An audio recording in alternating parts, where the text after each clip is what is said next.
On November 8th, Francis Howell School District voters were asked to approve Proposition Howell, a 60-cent tax increase in favor of the overall improvement of the district after undergoing many budget cuts.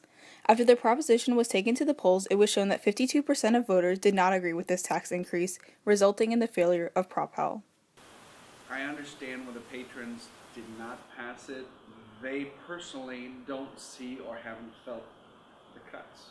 The students come home, the parents don't see a change.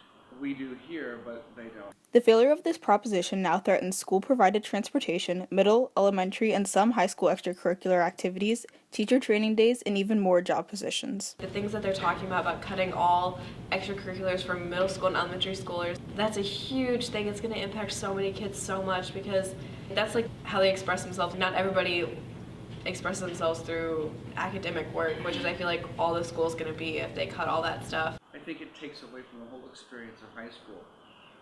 Getting to and from activities, very difficult. Just, you got a game out in Wentzville. How are these kids going to get there if they're cutting buses?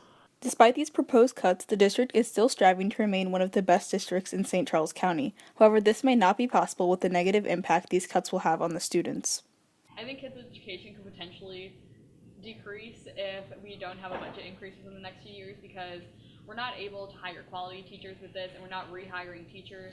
So class sizes are going up and that could potentially harm a student's education if they're not getting the attention they need. Currently, we're actually ranked pretty high and we have a pretty good school district that's recognizable. But if we start having budget cuts and our extracurriculars get cut and our sports teams get cut, then it could just lower the quality of our school.